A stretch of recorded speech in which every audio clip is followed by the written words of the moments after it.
There's children throwing snowballs instead of throwing heads. They're busy building toys and absolutely no one's dead. There's frost in every window, oh I can't believe my eyes. And in my bones I feel the warmth that's coming from inside.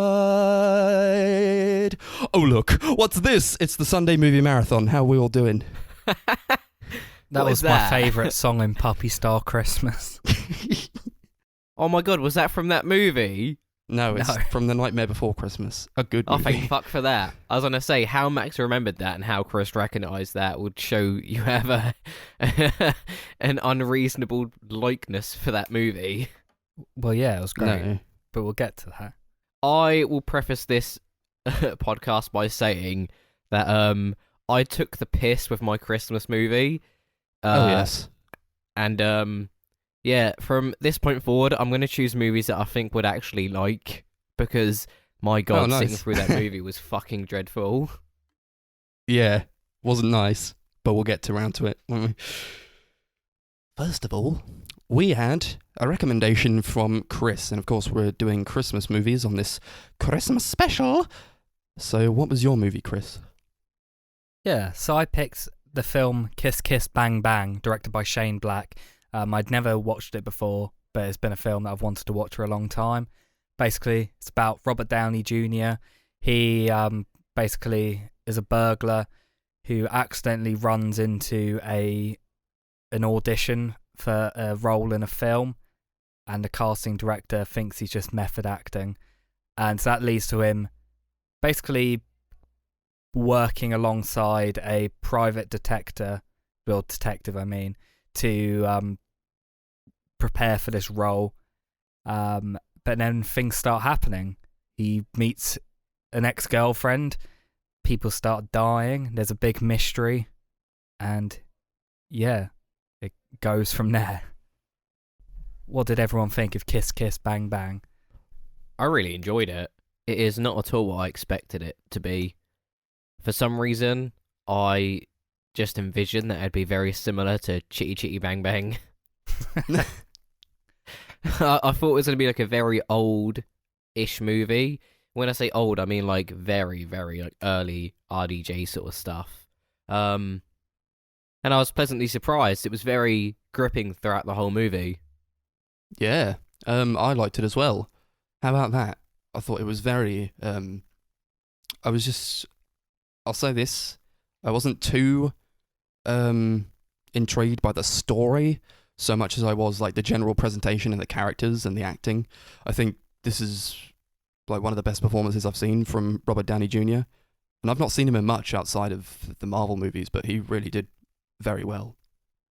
Yeah, he's great in this. I did find his personality is a bit like kind of similar to Tony Stark in a way. Really? Well, I just think that's all of Robert Downey Jr.'s roles. Like, even in films like Due Date, he plays the exact same character as what is in the Marvel movies, and very similar to this. The only difference between this movie and its characterization, as opposed to, I'd say, any other movie that Robert Downey Jr. is in, is he wasn't portrayed to be the lady killer, amazingly charismatic guy. Even though he slightly was, it wasn't like he was top of the pecking order. Yeah. And like he was insulted a lot and was in terms of like a hierarchy lower down on the tier list than what he usually plays, and I like to see that. But it was still what's the word I'm looking for? Typecast in this role. Yeah, this was before Iron Man, so this was like one of the first times he played a role like that, I think. This came out like just after his like he'd come off drugs and stuff, and it was like his first big role after his huge breakdown. And I thought he like really gave his all in the film. I could definitely tell that for him it was very important. He was like giving basically everything he had, because if he didn't, then his career would have been over. I would say that he does have a lot of charisma. It's just he's not portrayed as like the smart kind of Tony Stark type. I thought he came across as quite silly and quite dumb. Fucking stupid. Yeah. Yeah. Yeah, no, that was a very welcoming aspect of the character that I like to see. I can definitely see if Jon Favreau had seen this movie of why he would have really pushed for Robert Downey Jr. to play the role of Tony Stark. Because there's a lot of Tony Stark characteristics in this character. But yeah, apparently Jon Favreau did pick him because he watched this film. Yeah, well, I'm not entirely surprised. He held his own for a second as well. When I was watching this movie, I thought the guy he was acting along, the private investigator, was Guy Pearce for a second, and I was like, oh, that's weird. Shane Black directed Iron Man 3 and this movie. They're both Christmas movies. Two of the leads are Guy Pearce and Robert Downey Jr., and it turns out it wasn't. So I was like, oh, never mind. Val Kilmer, who's also really good in the film, he plays a character called the one that... Gay Perry. Yeah, is he played a Batman character? Yeah, he was Batman in Batman Forever. I only recognise the name because of Friends. I was watching that episode the other day. Yeah, he was in one of the shit Batman movies. Yeah, well, I've never seen any of the oldish Batman movies, or not a lot of them, so just recognise the name. Who was the girl that they were acting on as well that played Harmony? Michelle Monaghan. I recognise her from other movies, but I can't quite pinpoint it. Yeah, I was the exact same. I couldn't remember what she's actually been in. Yeah. To be fair, I've not seen the other guy, Val Kilmer, in much else, to be fair. Michelle Monaghan's been in the Mission Impossible films. She's been in them since the third one. I think she's in every single one. Is she in Fallout? Yeah. Yeah. Max, you bought Fallout the other day. What character does she play in it? I'm pretty sure she's like the woman who isn't Tom Cruise's wife. Oh, what? So his ex-wife. Yeah. Well, that's who she plays. I think so.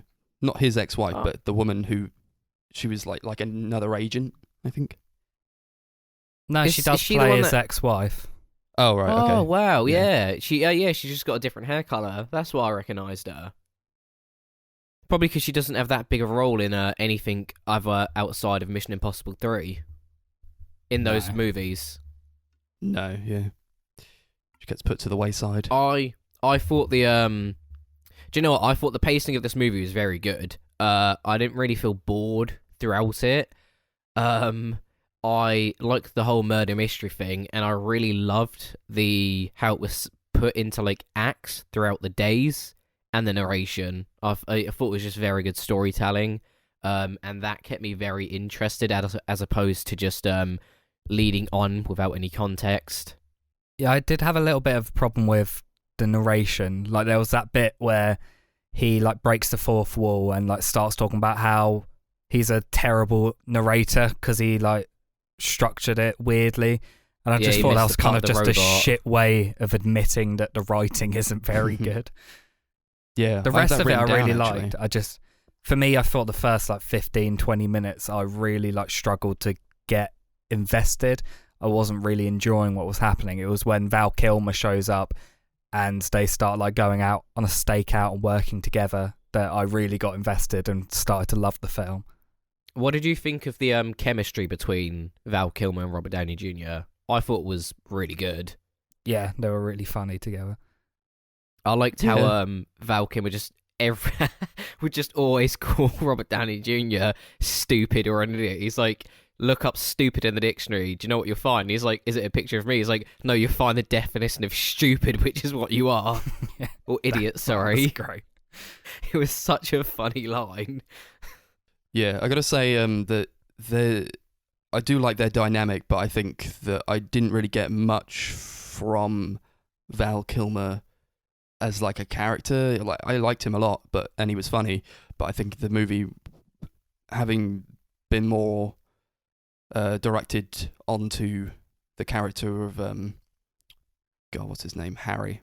I think his name was Harry. Yeah, Harry. Of Robert Downey Jr. I thought I got more from him. So where it was sort of trying to be like this buddy cop movie in a way, I kind of didn't get that sort of vibe from it. Yeah. Yeah, I get that. I really liked that scene towards the end where he like confronts the father on his like deathbed, like the Yeah. father of the main girl who died, that they're trying to find out who killed her. Essentially, he like goes to his like deathbed and basically just has a massive go at him for causing her death because he molested her as a child. I thought that was a great scene. He just slaps him. I was going to say the bit that made me laugh the most in the whole film, I think, is where like they get that hostage at one point, and then Robert Downey Jr. like decides to play Russian roulette. And he takes all the bullets out except for one, and instantly kills him with it.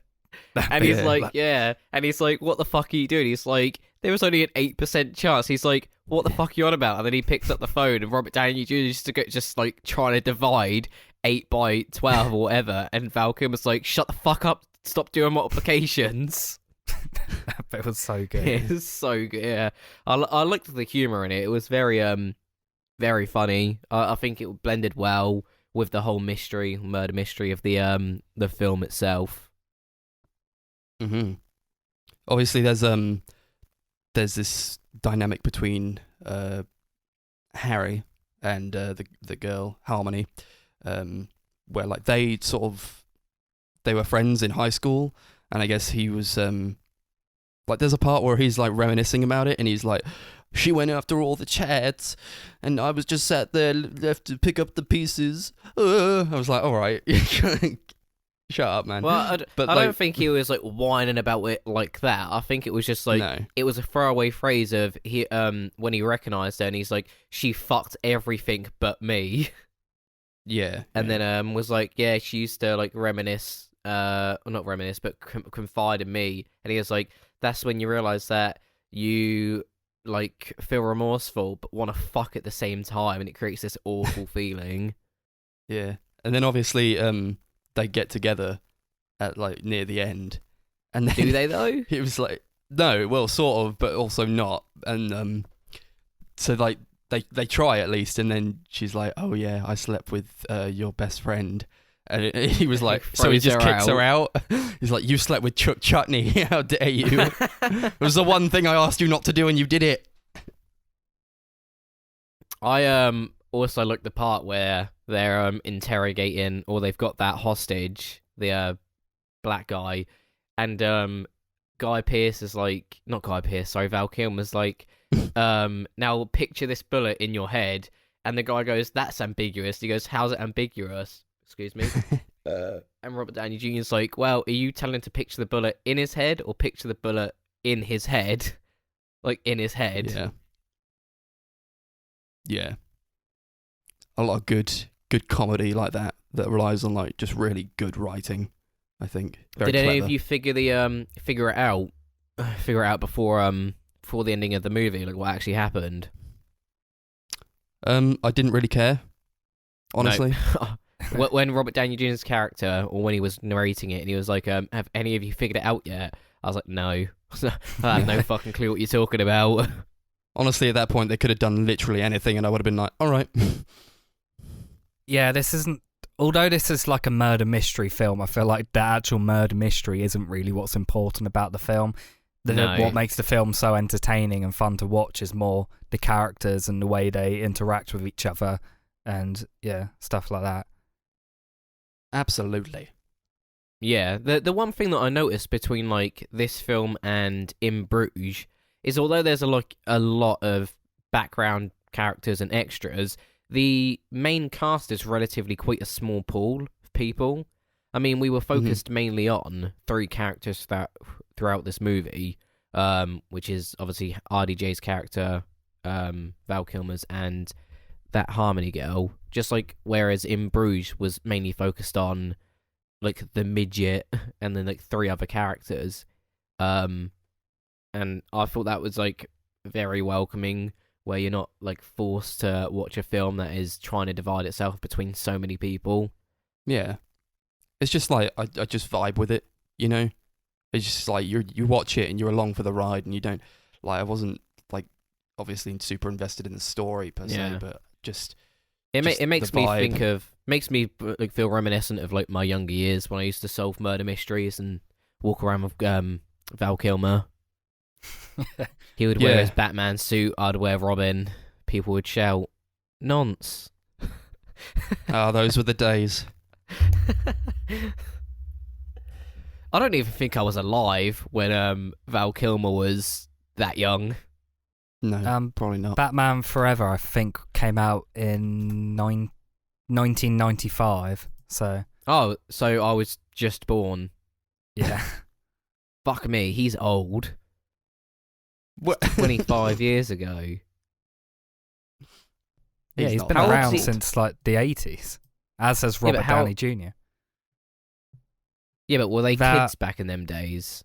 Yeah, they were born in the 80s. Teenagers. Yeah. They were teenagers. Well, they weren't born in the 80s, then were they, Max? Val Kilmer's 60 and Robert Downey Jr. is 55. Oh, man. Madness. I love the scene where like they're trying to transport the body that has been planted in Harry's room to make it look like he murdered her, and like they have to try and get it out of the building, and like I got this really visceral reaction to them throwing the body off of the roof, and then it clips the bin and then just falls off onto the road. I was like, oh god, oh it's disgusting. There was when they picked the body up after doing that, I was like looking at the body and I was like, that does not look like a human body. That is way too small. Mm. Maybe it was like a midget. He like urinates on it, doesn't he? Yeah, he just pisses on he it. Sees it. God damn it. What year was this film set in? Well, it came out 2005. I think it was like set modern day, so... Yeah, well, yeah, you can tell by like, all the old phones and shit that they used to use. That was a throwback to the good old days of the Nokia 360, whatever the fuck it's called. Back when everything made sense, eh? Yeah, when cancel culture and people being offended wasn't a thing. People got their fingers chopped off indoors. Yeah, I can't believe that. I was like, what? I was like, what? That was hilarious. I didn't see the point of that part of the story, like why it was needed.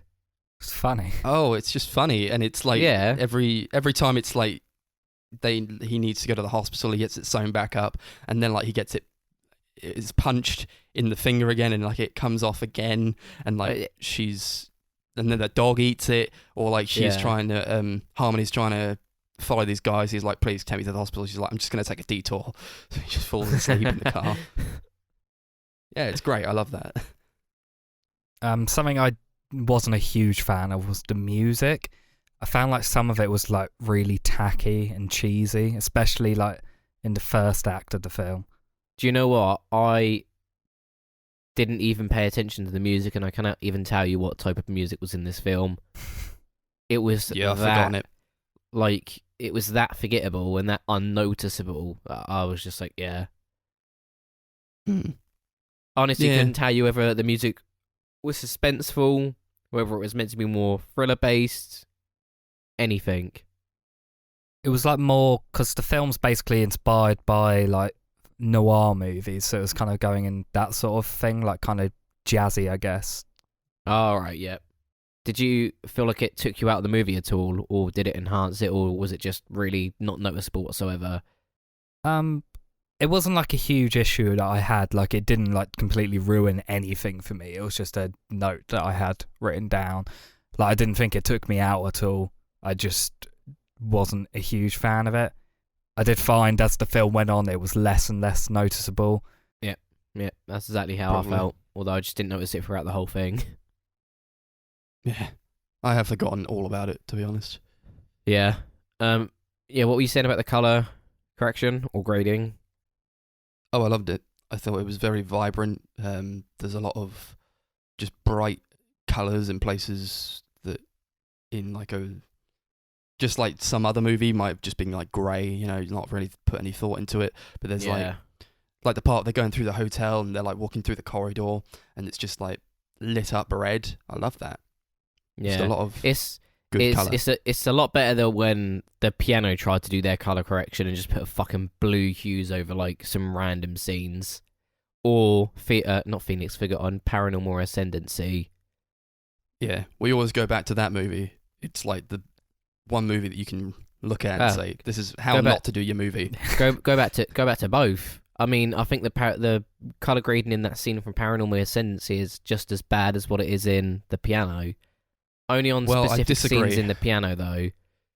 Well, I mean, if you just put in like there was no context of why blue hues was added. Maybe to show that it was nighttime, because they were filming during the day. But it was literally just like a blue filter put over the screen, and you're like, what? Maybe there was deeper meaning to it that you didn't understand. If someone could tell me the artistic reasoning of why that filter was put during them specific portions of the film, I'm really curious to know, because I honestly don't know. It didn't enhance it for me. It didn't make the scene any better. It just confused me of why a random scene, and it was just a random scene and then went back to normal of a blue filter being used. Well, I would love to tell you about that, Connor, but, we're not talking about that movie, so maybe another time. Yeah, maybe the 2020 rewind. Yeah. Although this film is set around Christmas, this isn't really a Christmas film at all. Like, apart from, like, a couple of scenes where they mention it as Christmas. I think it's mostly because of where the film's set. Like, it's set in a place where even in December it's pretty sunny.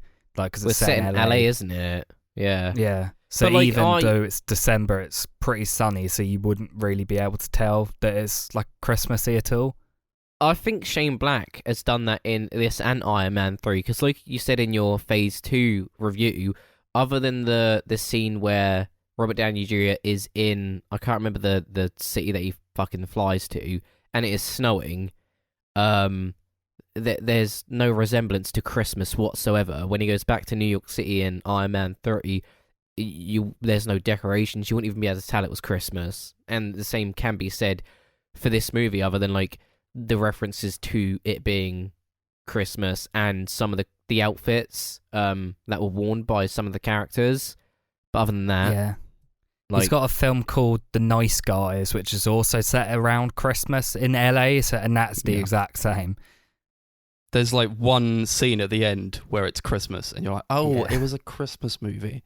Pretty much. What is Shane Black's problem? He loves Christmas, but he doesn't want to go all out. This is what happens when you work with Arnold Schwarzenegger. That was a joke because he was in Predator with Arnold Schwarzenegger. Fucking hell. Anyone else have anything to add about this movie? I like when like he's in the cafe with Harmony. A lot of yellow in that scene. It really stands out in my mind. And she's like running him through like the case, and he's like pretending to take notes, and you see his notebook, and it's just like he's drawn a cat with the word "gatto" on it. It's like, all right, no, this guy's just a dumbass. Should we go to the ratings for the film? Sure. Yeah. Okay. What are we gonna say it's out of? Gattos. No, gay Perrys. So how many gay Perrys are you giving this film out of 10? This is a lot of fun, really well written, exciting film with great performances. I'm going to give this one 8 gay Perrys out of 10. Whoop, whoop.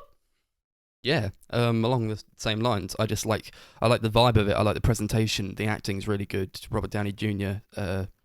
Brilliant performance for him. I like the scene where he's trying to defend Harmony while she's passed out from the guy who's raping her, and he's like gets dude, beaten this shit. Let's just take this outside, all right? You don't want to start things with me, all right? Because you will not survive. And then he cuts to him just being beaten up outside. Yeah, that's great. That's just when like the Iron Man suit comes and just like zaps the other guy, just kills him. If only. The crossover movie better than Endgame. Yeah. I like this movie. I'm gonna give it 8 gay Perrys out of 10 also. Yeah, I think I'm also gonna give it an 8 gay Perry out of 10. Pretty much everything has been said. It was a very good movie. gripping throughout all the scenes. Wasn't slow. Nice. Like the acting, chemistry was good, and yeah, it deserves 8 gay Perrys. Yeah. That's our first film that averages out at an 8 out of 10. Ooh, Brilliant. Next is we just need a 10 out of 10. We got that with Shaun of the Dead. Yeah, it wasn't a free-for-all, though, was it? No. Don't quit your gay job. Technically, we had it with Birdman, but Connor wasn't there. Yeah. So Don't count. Technically, it's an NA, not available or not applicable. Right, well. Do. Next movie was chosen by none other than me. It's called Black Christmas. It's from 1974, and it was directed by Bob Clark. And this movie is basically a sort of slasher murder mystery movie set on Christmas time about these few girls who are just hanging out, having a good time, and all of a sudden, quabam! They're set upon by a murderer, and it's about where Claire went. Where did Claire go? She's just disappeared, and about who is the murderer, and that's it's about this investigation. And what do we think about it? Yeah, I thought it was great. I know Connor wasn't a fan of it. Oh, I hated this movie. This movie was so Really? bad. I did not like it. Like, the acting was okay. The story was decent, but the film was just so fucking boring, to be completely honest with you. And it's not even because it was like a pre-2000s movie. I mean, we had this conversation the other day. There are a lot of pre-2000s, 90s, or 19th century films that I do really enjoy. Black Christmas... 20th. Say again, sorry? 20th century. Oh, yeah, we're in the 21st century now, aren't we? Sure are. Yeah. Oh, mad times. I'm pretty sure there's like a 19th century movie that I'd like. But Black Christmas was not one of them. It was, I found the characters fucking annoying.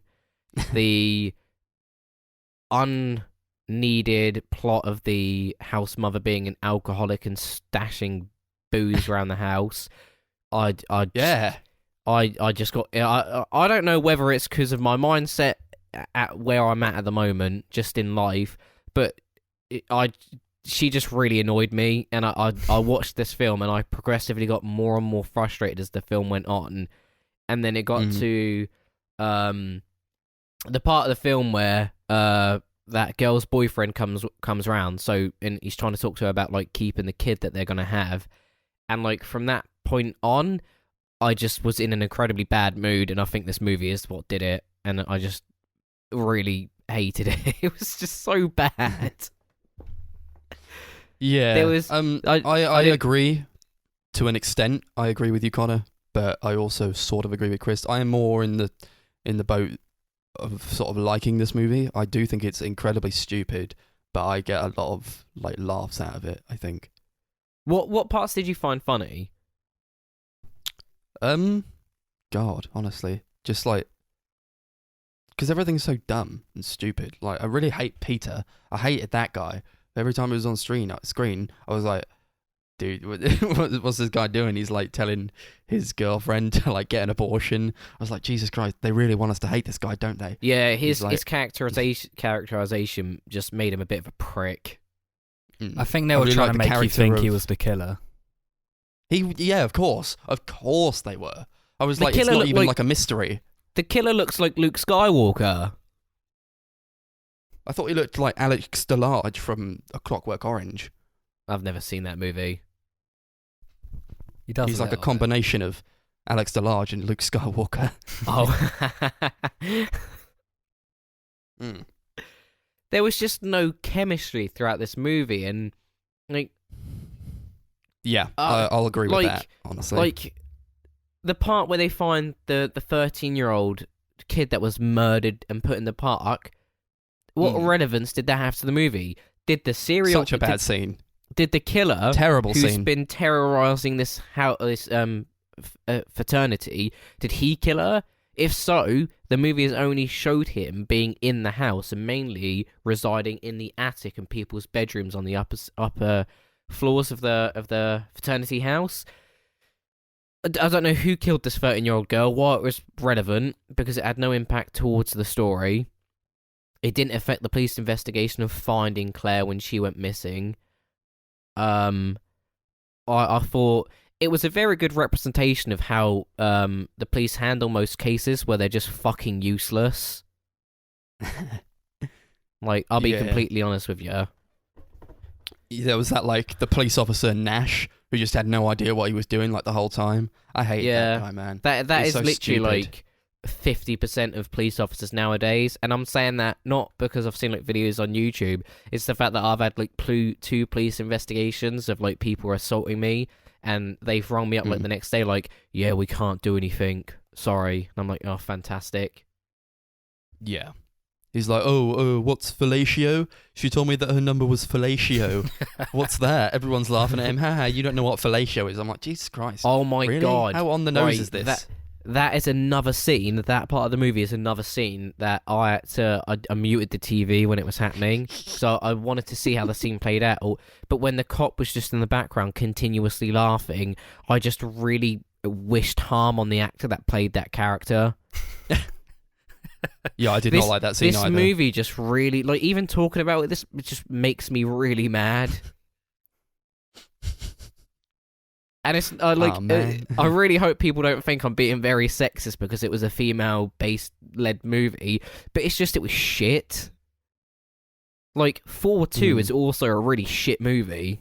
Yeah. What does 4-2 have to do with Black Christmas? So people don't think that I just hate movies with women in it. Like 4-2 was shit, and that's got men as main actors playing both sides. Devil's out. You can't be too sure in a PC world like today, Chris. You say one thing and people fucking cancel you, so you have to be very careful.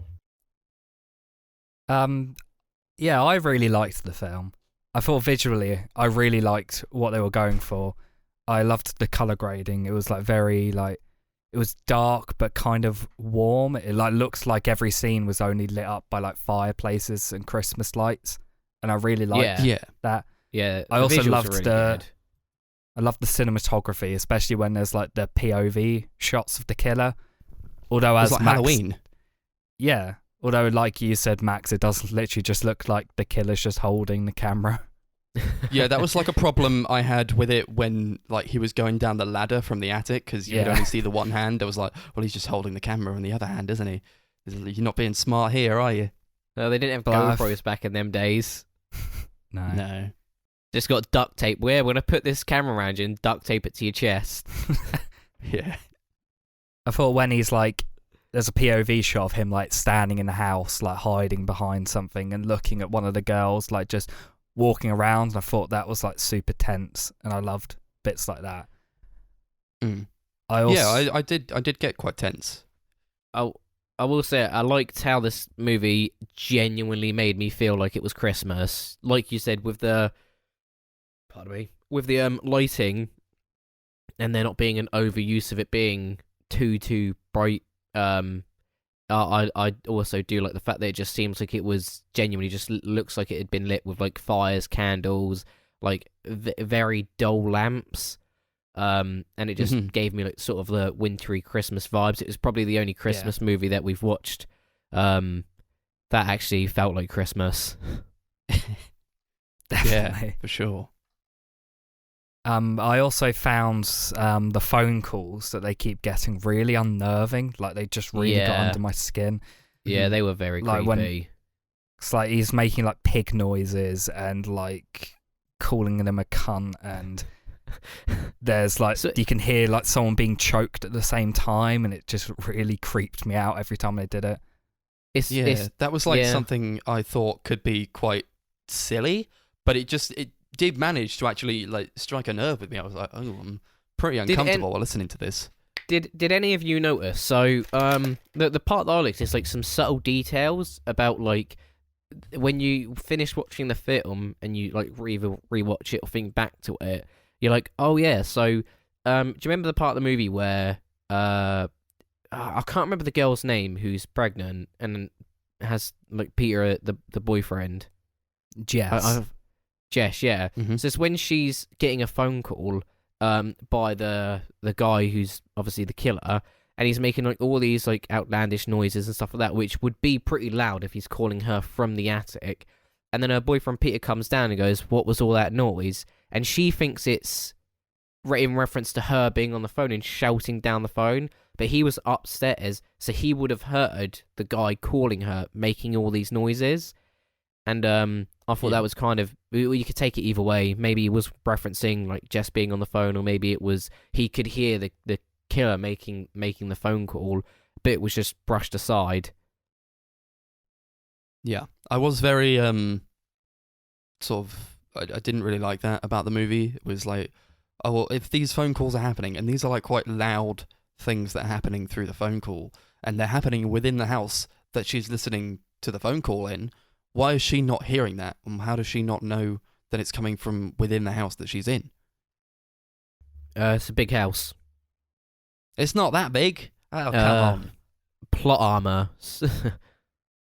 Maybe the attic is like really like soundproofed and they can't hear anything. Yeah, maybe they were turning the attic into like their recording studio and they just put all the soundproofing in. Yeah. I didn't like that they didn't show a lot of the kills, because I think in slasher movies, that's sort of what I look for. And I'm not like the biggest fan of slasher movies, but when I watch them and they're like an 18 rated movie, which this is, I want to see some goddamn gore, man. See, you'll be surprised. There have been so many slasher movies or horror movies that I've watched where there's been a very low kill count. Yeah. I think that's why they're all being like re-rated as the years go on. They're like being dropped down to 15s, like The Shining's a 15 now.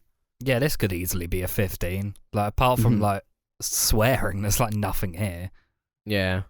Or when he says he's going to rape someone. Yeah, you can show that at 15, that's fine. So you can do that when you're 15? No, I said you can do that in a 15, but you could probably do that when you're 15 as well. Ooh. Yeah. There's like a line where some girl says like, "Darling, you can't rape a townie." Oh my god, what the hell? Just weird lines like that, man. Yeah, I liked the fact that there wasn't like a lot of violence and stuff. It like reminded me of Texas Chainsaw Massacre, where there's like almost no blood or gore in that film, because it's like the director followed the mantra that whatever you show the audience is never going to be as fucked up as what they imagine. And I feel like this film kind of does that as well. Like, by not actually showing the gore, you're going to be like thinking it in your head, and it's always going to be worse than what they can actually show. And I feel like it doesn't do it as well, though. Be really unnerving. No, of course it doesn't do it as well as that film, but I like it. Yes, it's just all about your imagination, really, isn't it?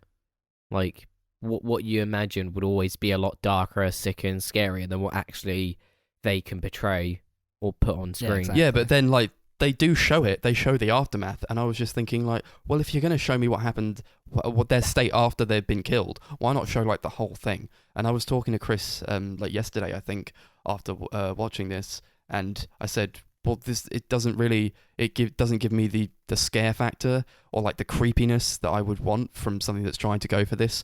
And I compared it to like something that I think does do that very well, which is like an episode of Doctor Who called Blink, where they first introduced the Weeping Angels. And it's like when they kill someone, it's like they just vanish, and you're like, oh my god, what the hell just happened?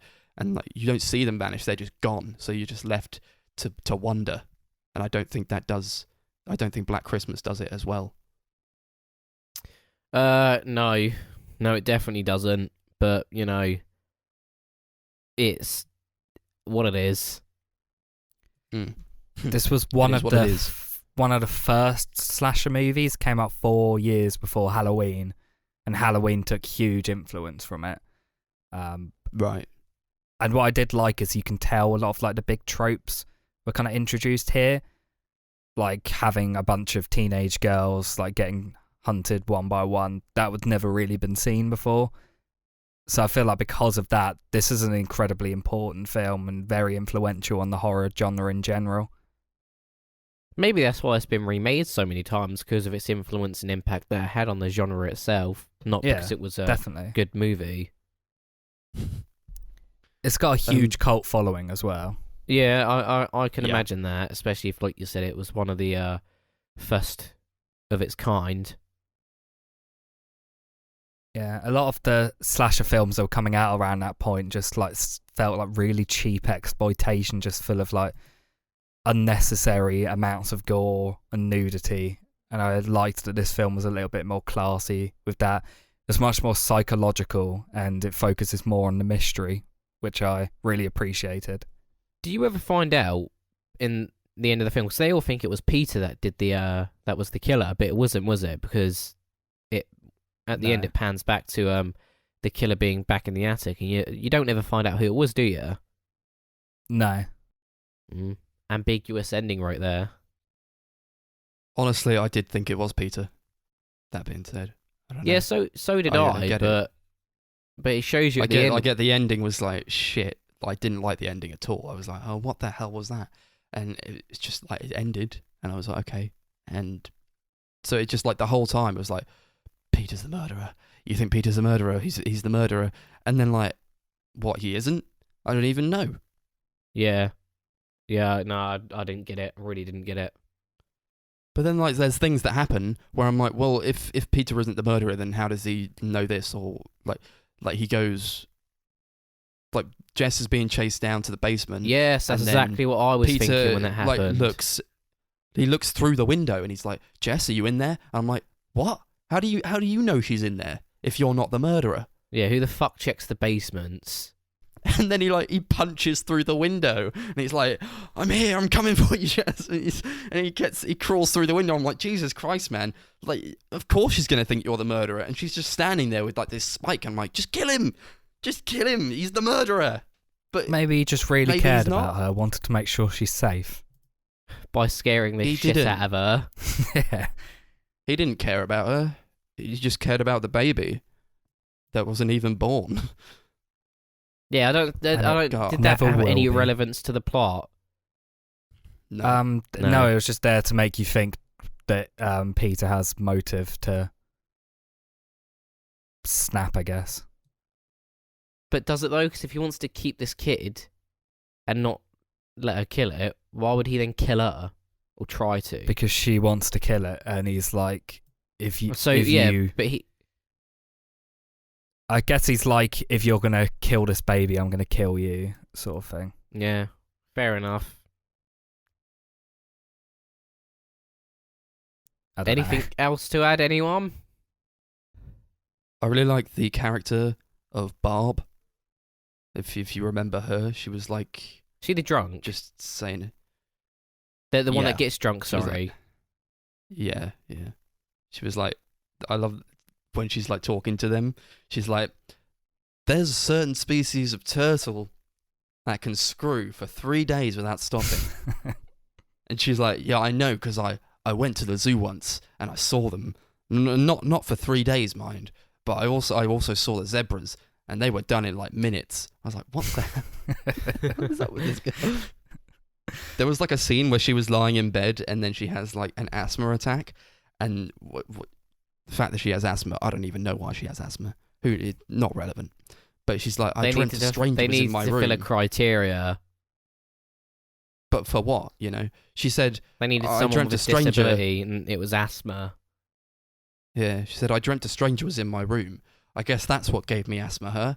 And I was like, no, you fool, you dumb fool. You already had asthma. It didn't give you asthma. And then Yeah, she was like, she was using the inhaler and she was using it upside down. She was just like sucking on the inhaler upside down. She wasn't even like pushing it down to release the oxygen into her. So they didn't even know how to use an inhaler. Yeah. Yeah. Yeah. She's also played by Margot Kidder, who plays Lois Lane in the early Superman films, like the first Oh, four really? from like the 70s right. and 80s. Mm. Ah, fair enough. I What don't career care. she had. Yeah. Isn't like every person that's played like Superman apart from 2 dead now? Like they've died in freak accidents. Yeah, they call it like the Superman curse. Yeah. There's the guy who's on I Am Legend, Legends of Tomorrow, has played Superman, and he's not died. And then there's Henry Cavill, who's also not died. And there's the guy from Superman Returns and Smallville. I thought the guy in Superman Returns got like thrown off a horse and like broke his back or something. Now he's disabled. No, he was the one from the early ones, but he died like a couple of decades ago. Oh well, there you go. He's dead, isn't he? So the curse strikes again. So there's also John Saxon, who is in A Nightmare on Elm Street, plays Nancy's dad, and he literally just plays the exact same character in this film. Yeah. Yeah. Yeah. There's like a part at the end where like everything's fine now and they've left Jess in bed and like so she's like asleep and then everyone leaves. They're just like everyone leaves. There's not even one police officer posted to like make sure she's all right.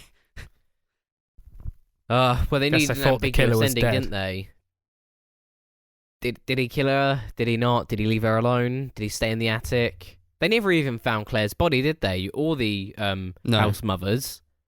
No. That annoyed me so much because it's like you look into the window of the attic, it's right there. She's there. Yeah. Her face is there with the bag over her head.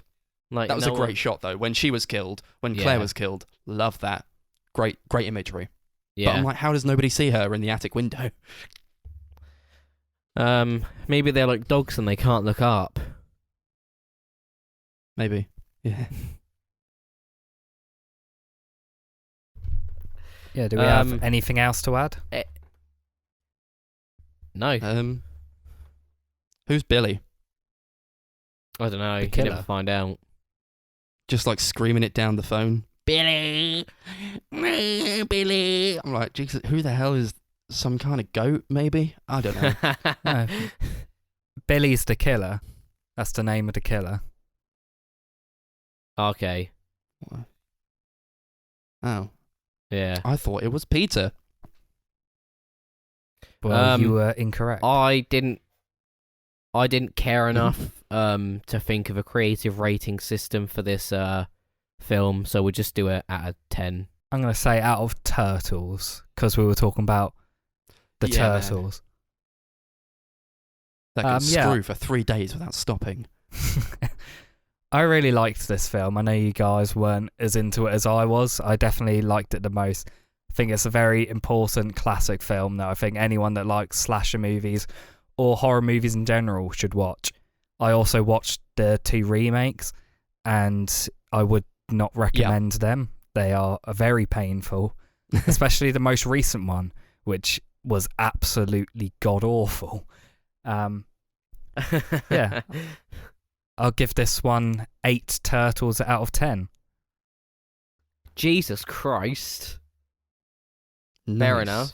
Fair enough. I saw you changed your rating from an 8 to a 7, and now it's an 8 again. Yeah, because I wrote a review of it earlier, so thinking about it made me like it more. Yeah.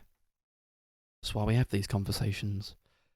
That being said, my rating hasn't changed. I did like this movie. I thought it was very stupid, but very pretty, and very, well, not very funny. I was quite bored throughout it, but I got a few chuckles out of me, I think, when I finally sort of stopped and thought, maybe I'll just like have like fun with it, I guess, and just laugh at the stupid shit. I had a lot more fun. That doesn't make it like a great movie, but you know, there's still stuff to back it up, I think. And I do like it, so I'm going to give it a 6 turtles out of 10. I really did not like this movie. There were some good aspects of it, but the movie as a whole was very bad. So I'm going to give it 1.5 turtles out of 10. Lovely. Hey, sometimes it works, sometimes it don't. Yeah, that is true. That is true. I would definitely give Forbidden Planet a higher rating than this movie. Only by half a rating, but I'd give it a higher rating. Yeah. That was a good movie. And that brings us now on to the on to last Connors. of the trio. Do you know what I've just realised though? Oh. What? The Zoom call hasn't ended, and it's been Yeah, I know. nearly an hour. It didn't say a limit this week for some reason. Yeah. God, it just picks and chooses, doesn't it? Yeah. Maybe Yeah. it's like every 10 calls you get one for free. Or maybe just because it's Christmas, they're like, yeah, go ahead. Yeah, go on. They're doing the Christmas episode. So my movie was Puppy Star Christmas, 'cause it was Yes. an impulse decision. I can't really tell you what happens in this movie because I didn't like it. I literally cannot tell you the plot of this movie because I can't. I just didn't know what was going on. The pups are about saving these- Christmas. It's about these sentient Yeah. dogs that live amongst humans, and Well, dogs They- are already sentient. they talk to each other. Okay, Yeah, they speak dogs English. with an awareness of their own being, which I don't think dogs have the brain capacity to acknowledge their own existence and question humanity or dogality, whatever they call it in this film. Yeah, it's something to do with Christmas. They put on a Christmas show.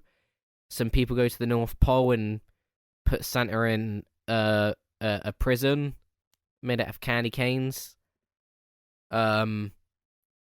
Yeah. That's Yeah, man. that's There's the evil dog called Bark. oh yeah, and yeah. he yeah. wants to take over Christmas so he can do capitalistic things. That's about it. I'm really really sorry. No, don't be. I don't know. I don't know why when the dogs were born, they were shown to be a different breed as when they were grown up. That was an inconsistency with the continuity of the film that I didn't like.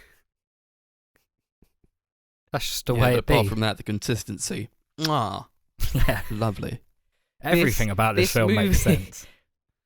So the beginning of the film, when they do the musical number, when the dogs get married, which is a sentence I never thought I'd have to fucking Oh. say.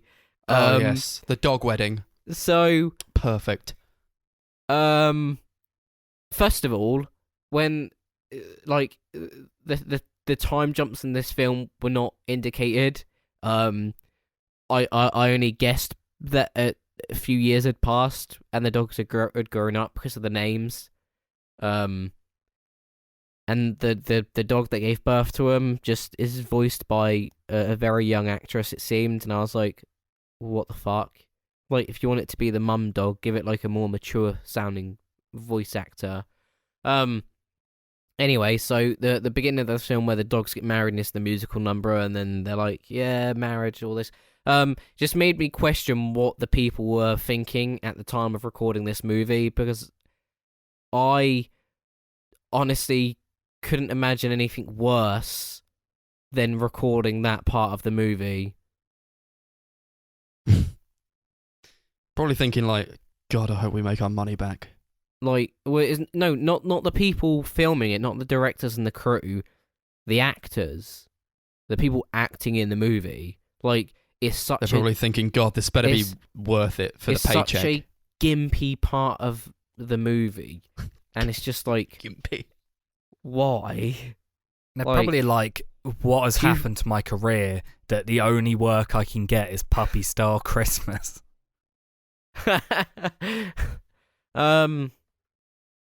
Yeah, I'm not usually a negative person, but these two films just really did not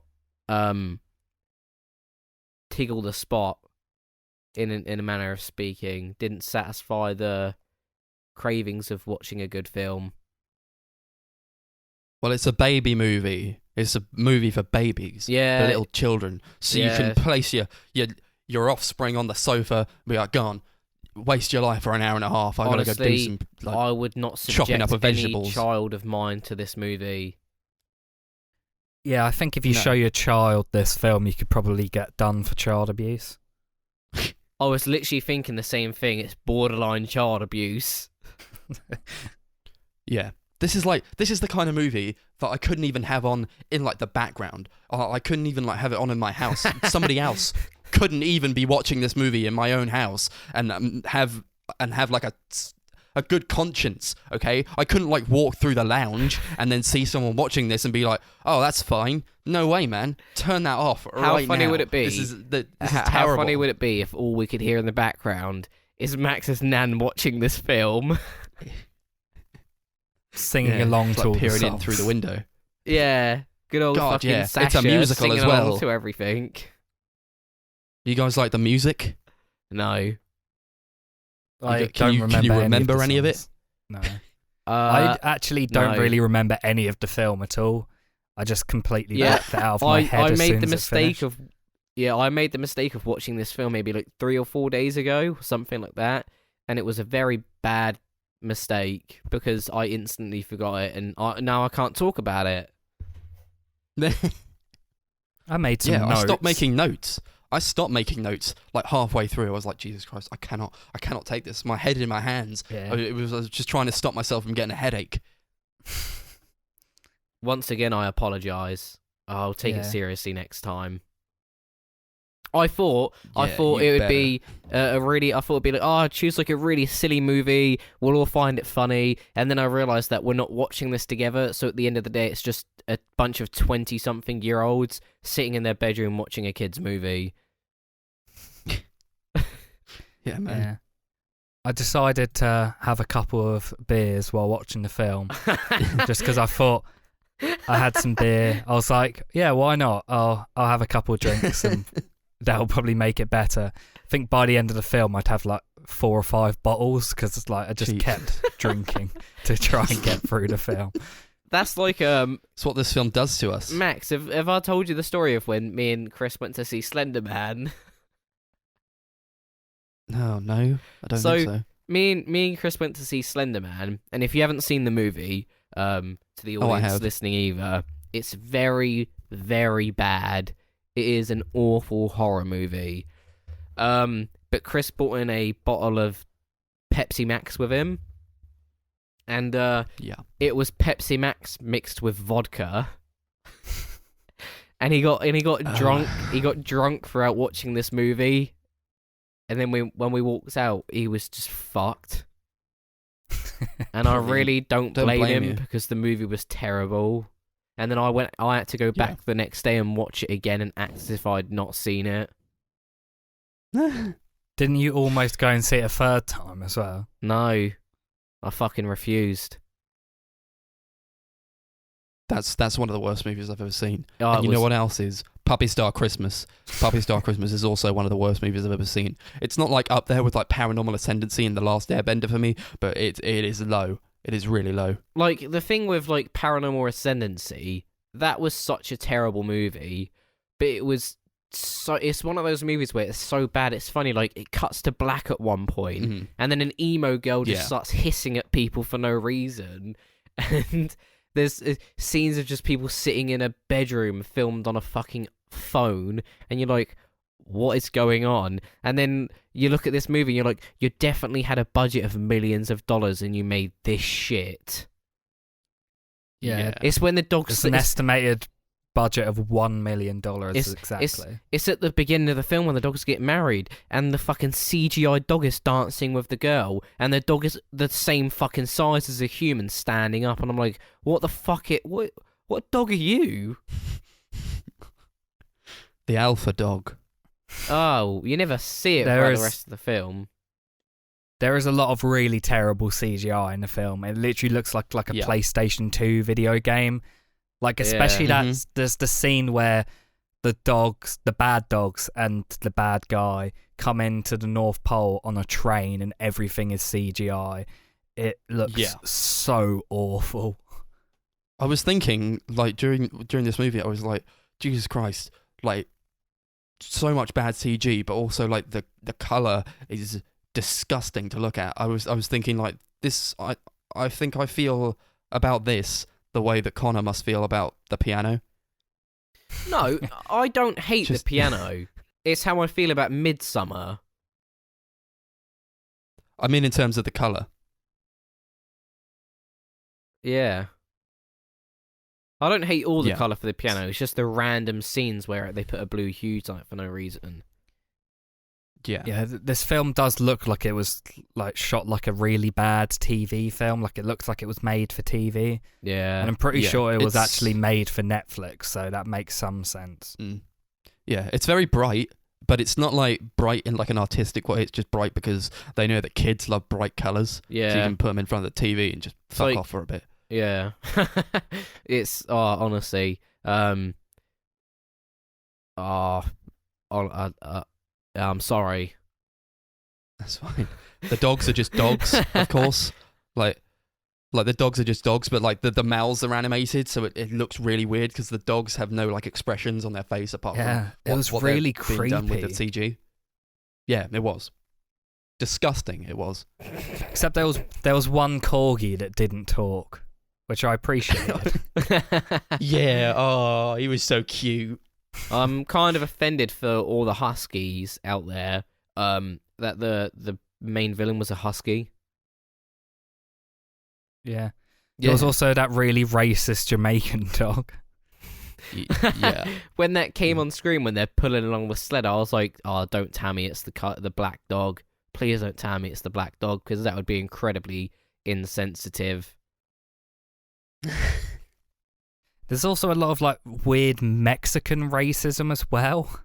Gringo, Yes. yep. When I was watching the film, I had to Google the word gringo, and it's basically used as a slur towards white Americans. And I was like, well, isn't that the equivalent of saying the N word towards like people from anywhere in the world that are coloured? No, it's not. But the Mexican Chihuahua. Well, no, obviously I was will preface that fucking by saying, unbearable. obviously, that saying the N word is massively different because there's a lot of gravity to that word. But in the context of it's a word based on someone's race, well, that's the same as the word gringo by definition. They use the word.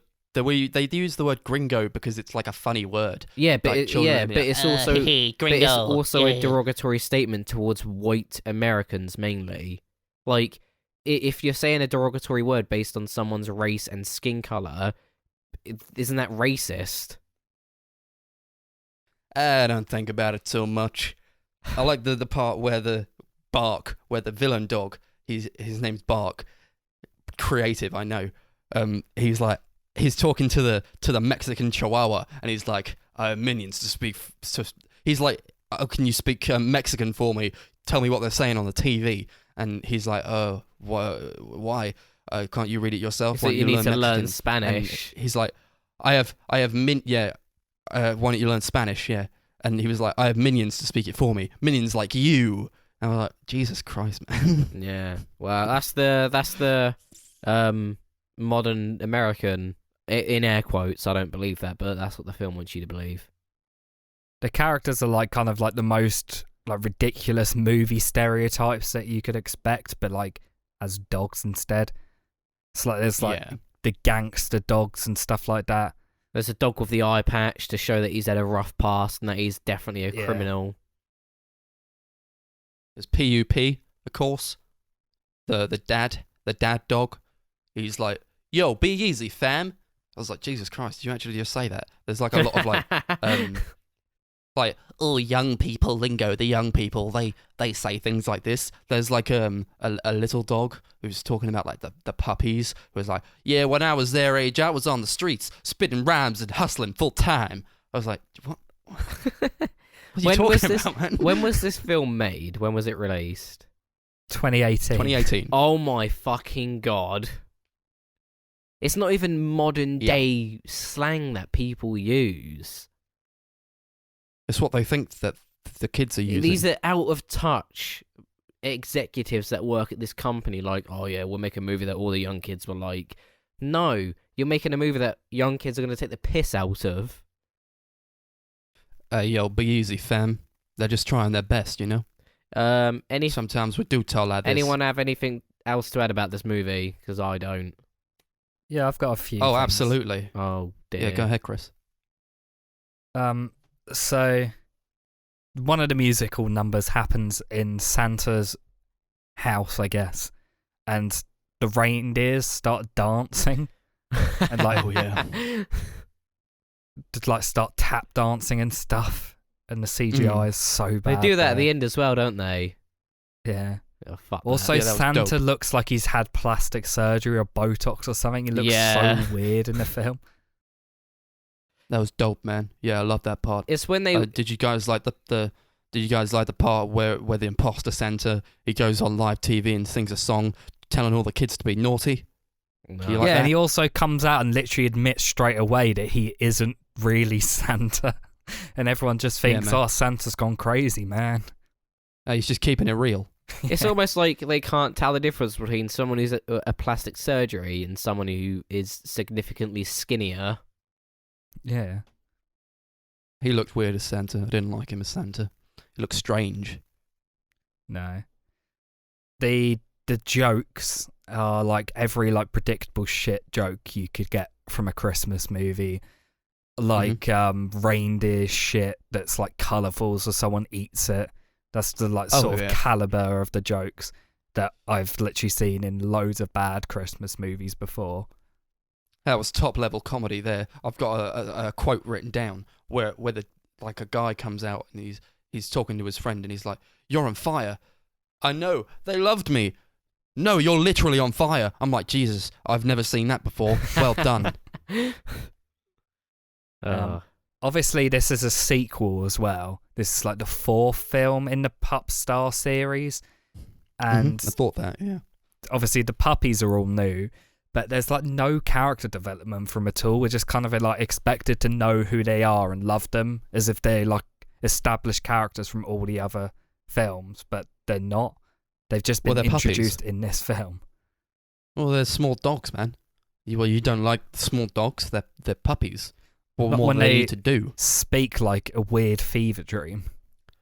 Yeah, here's the thing. They don't need to be puppies. They could just be like children. There's no reason that they need to be dogs. They could just be kids. They're like voiced by kids. Or at least they're voiced by adults with high-pitched voices that sound like children. But there's no need for them to be dogs. I don't know. I didn't like it. Has anyone seen any of the other Air Bud movies? Because this is from Air Bud Productions. No, I haven't. No, of course not. And I No. never will. They've made like 50 films now, and they're all Well, the exact same. This movie's put me off watching anything that studio creates. Yeah, I don't. It's like blame you. Hallmark. Like Hallmark movies. Except with Hallmark movies, you know what you're getting. So that's why I told Chris, he was like, what's better, this or the Hallmark movies? And I was like, I've got to hand it to those Hallmark movies, man. Like, at least when you go into a Hallmark movie, you know what you're getting. With this, I was just like, I wanted to die. I did not. I wanted to pluck my eyes out. Hated it so much. Supposedly, this film is rated PG for some mild, rude humour. It was rude. You know what? It was rude and it was offensive. And one of the offensive things was that there was like 2 POC characters, and guess what their jobs are? Oh, it's like a maid and a showrunner, and guess what? They both get married. The only 2 POC characters in the whole thing, like Latina and Latino man, they go and they get married. Like, oh, brilliant. Diversity. You've done it. You've solved racism. Shit, what's this movie called? Puppy Star Christmas. Well done. And the guy is like God. really like camp. Like it Yeah. seemed like That he whole was meant time to I be was a like, gay character, yeah. but because they don't want gay people in their film, they just made him straight. He's allowed to be camp. We can't have him be openly gay, though. No, Oh, he's shit. just You he's know in what? the closet. You know what we forgot to mention? Jerry. We forgot to mention old Jerry from Wizards of Waverly Place is in this movie. Kills it, he does. He's amazing. Really, he this play is the what dad? he's doing after Wizards of Waverly Place? Yeah. Oh God, wondered why I recognised him from somewhere. There's like a part in the movie where he's like hanging up the Christmas lights, and then the ladder falls down.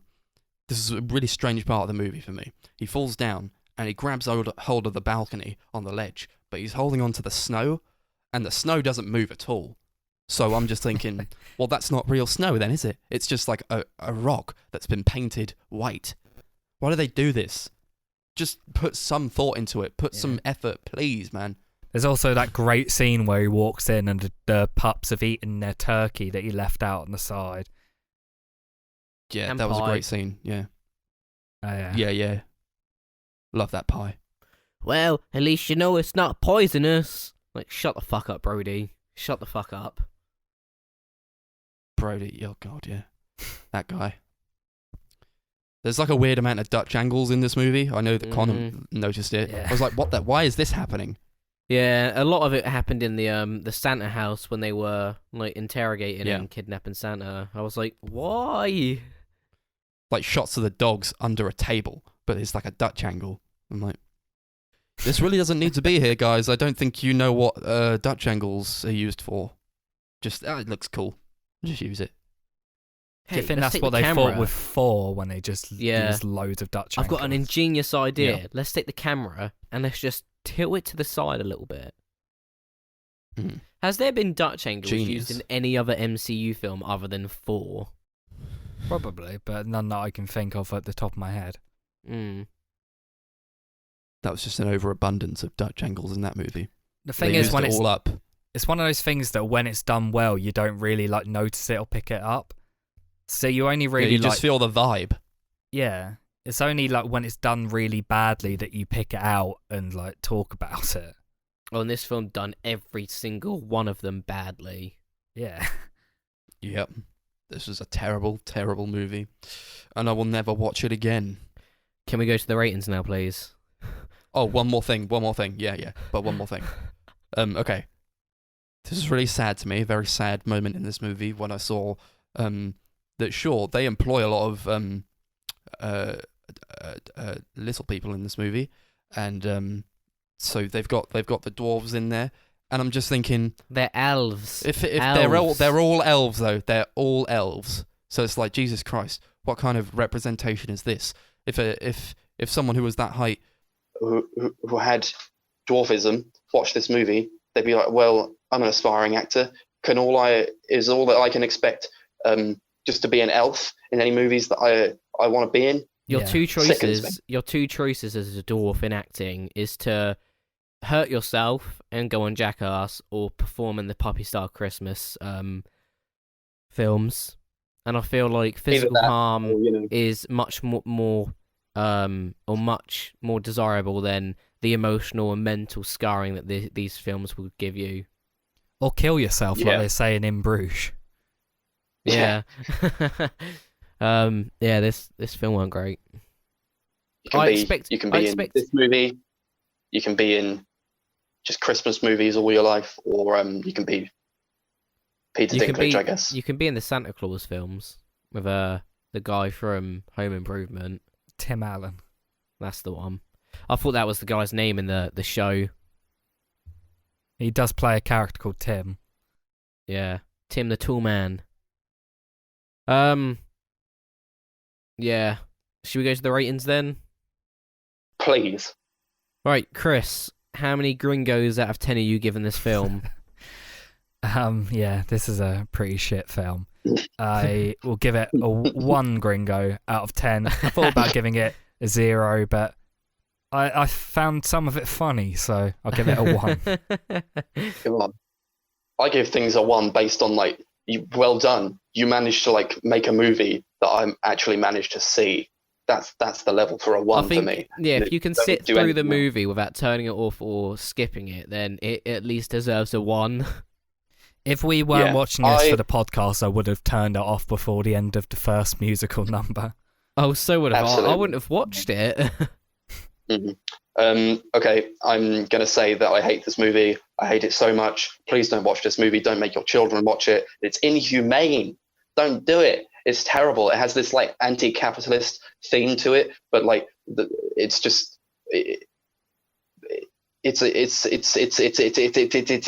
trying to be that anyway. It is a capitalist movie. Look, That's the movie's thing. giving it's Max a trying to- stutter. The film only exists to Yeah. make money, as do all of Exactly. these shit Airbud movies. Exactly. No one cared. No one cared about making this goddamn movie, this stupid movie, okay? No one cared about it. It's got no soul. It's got no heart. I didn't connect with any of it, okay? I didn't care. There's no emotional weight to it. nothing at all. It just exists to pander to Right. a child and then What make some money along the way. And my rating for this movie is one. Oh shit, what was it? Gringo. 1 gringo out of 10. I'm Done. also going to give this movie a singular gringo out of 10.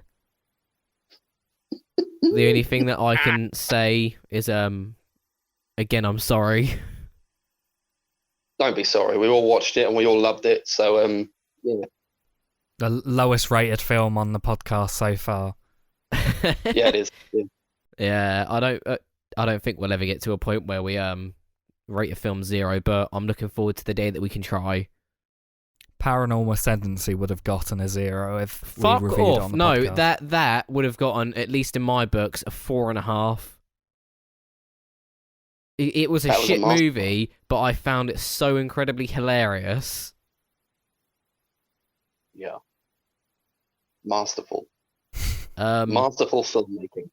So there are no recommendations for next week's episode, because we're quitting. actually ending the podcast. Yeah, we're ending the podcast here on episode It's all 9. over, guys. Thanks for that. We just It's been wanted great. to. We just wanted to beat Under the Blankets, and we've done that 4.5-fold now. So that's it. Thanks for tuning in. I give the podcast a 2 Sunday movies out of 10. Thanks, guys. Alright, Chris, now that Max thinks it's over, what are we doing next week? So next week we're gonna do like an end of year recap sort of thing. Talk about our favourites and least favourite films that we've talked about on the podcast this year. We're doing a top 5. So we choose our 5 most enjoyable films each. Okay. And also Wait, just I don't know where generally you got- films that came out this year. Are we? Yeah, that's what Max suggested. Yeah. Max said we should also talk about our favourite films that came out generally. in For sure, 2020. for sure. Nothing came out this year. Star Wars. That was shit. That was last New year. Mutants. What, episode 9? Yeah, that was Yeah. 2019. Oh. Wow. No Got good Sonic. movies came out That was this year. great. Yeah, Oh, right. that's not true. The only thing that was good about Sonic is that I got absolutely fucked up after watching it, and then I was late for work by 2 hours the next day. Yeah, That was good, that's wasn't it? notable. Yeah, it was notable. It was probably noticeable also. Yeah. All right. Yeah. Yeah. Brilliant. Fair enough. I thought we were just talking about our top 5 movies. No, we'll do. We'll throw in something else for the Yeah. listeners, for the At loyal least- fans. Me and Max definitely at least have something to talk about. Yeah, we can't got our wait- lists. You know? I can't wait to talk about New Mutants. Oh, same. I'm gonna play Reed's Honestly, soundbite that I've got replicating the New Mutants. Yeah. Brilliant. Well, until next time, and you'll hear all that good stuff, all that juicy review movie 2020 things and Sunday movie marathon mania. Thank you all for listening. This has been episode 9. Take care. We're going into tier 3 in a bit, so this is not stopping. Yeah. We'll keep doing this forever. Probably for a few more We're gonna keep months. on- Yeah. Brilliant. We're going in tier 3. See you on the other sides, lads. See you on the other side. Cheers. Have a good Christmas.